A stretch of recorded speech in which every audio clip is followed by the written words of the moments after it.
آج ہم پاکستان کے اسٹریٹجک ڈھانچے کی گہرائی میں اتریں گے۔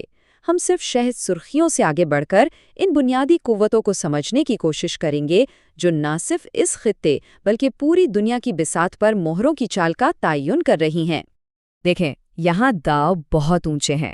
اس پورے جیوپولیٹیکل منظرنامے کو سمجھنا کوئی علمی مشق نہیں، بلکہ یہ سمجھنا ضروری ہے کہ عالمی طاقتیں اپنی چالیں کیسے اور کیوں چلتی ہیں۔ تو آج کا ہمارا سفر ان 6 حصوں پر مشتمل ہوگا۔ ہم پاکستان کی جغرافیائی اہمیت سے شروع کریں گے اور ان اہم اشاروں پر بات ختم کریں گے جن پر مستقبل میں نظر رکھنا بہت ضروری ہے۔ تو آئیے سب سے پہلے اس سوال کا جواب تلاش کرتے ہیں کہ آخر پاکستان کی زمین آج کی دنیا میں اتنی زیادہ اسٹریٹجک اہمیت کیوں رکھتی ہے؟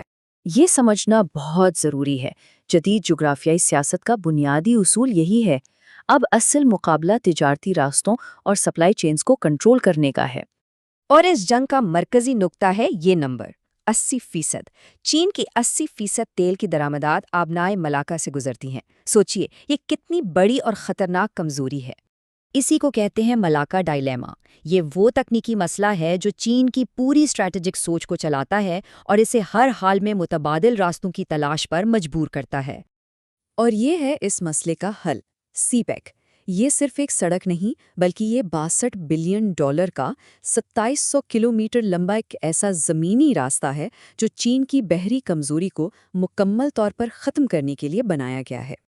اچھا، اب ہم اس تجزیے کے بالکل مرکز میں آ رہے ہیں۔ پاکستان اتنا منفرد کیوں ہے؟ کیونکہ یہاں ایک یا دو نہیں بلکہ 5 الگ الگ عالمی بحران ایک ہی زمین پر آ کے ٹکرا رہے ہیں۔ یہ ہیں وہ 5 فالٹ لائنز جو پاکستان کی منفرد پوزیشن کی وضاحت کرتی ہیں۔ ایٹمی تضاد، عالمی تجارت کی دشمنی، پانی کی شدید قلت، اور یہ کوئی چھوٹا مسئلہ نہیں، یہ 24 کروڑ عوام کی بقا کا سوال ہے۔ نظریاتی محور، جہاں یہ عالم اسلام کے لیے ایک مرکزی حیثیت رکھتا ہے، اور کسی بھی وقت حالات کے خطرناک حد تک بے قابو ہو جانے کا خطرہ۔ ہر ایک اپنے آپ میں ایک بحران ہے، لیکن یہاں یہ سب ایک ساتھ موجود ہیں۔ اور یہی پاکستان کا سب سے بڑا تضاد ہے۔ اس کے تقریباً 170 ایٹمی ہتھیار اس کی بقا کو تو یقینی بناتے ہیں، لیکن ساتھ ہی عالمی سطح پر عدم اعتماد کو بھی گہرا کرتے جاتے ہیں۔ اب ذرا اس براہ راست مقابلے کی بات کرتے ہیں جو پاکستان کی سرزمین پر کھیلا جا رہا ہے۔ یہ صرف کچھ منصوبوں کی نہیں بلکہ 2 نظاموں کی جنگ ہے۔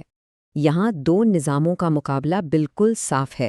ایک طرف ہے چین کا سی پیک جو پاکستان کو مرکز بنا کر تجارت کے اصول بدلنا چاہتا ہے۔ دوسری طرف امریکہ اور بھارت کا IMEC یعنی India Middle East Europe economic corridor, اور اسے بنایا ہی اس لیے گیا ہے کہ پاکستان کو راستے سے ہٹایا جا سکے، اسے الگ تھلگ کیا جا سکے۔ یہ 21ویں صدی کی تجارت پر غلبے کے لیے $1 ٹریلین کا جوا ہے۔ اب ہم ایک انتہائی خطرناک موضوع کی طرف بڑھ رہے ہیں، اور وہ ہے خطے میں ایٹمی خطرے کی نئی اور خوفناک منطق۔ 2019 کی بالاکوٹ فضائی جھڑپوں کے بعد ماہرین کا اندازہ ہے کہ کسی بھی بڑے بحران کے دوران حادثاتی طور پر ایٹمی جنگ چھڑنے کا امکان 15 سے 25% تک ہے۔ یہ کوئی معمولی بات نہیں، اور یہ سرد جنگ کے دور سے بہت مختلف ہے۔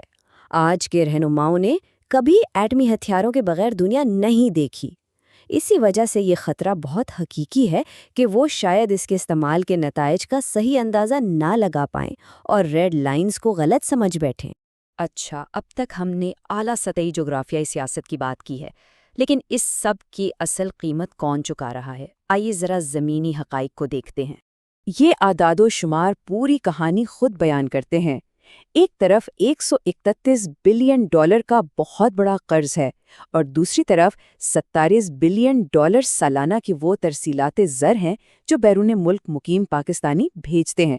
حقیقت میں یہی وہ مالیاتی لائف لائن ہے جو ملک کو مکمل طور پر ڈوبنے سے بچائے ہوئے ہے۔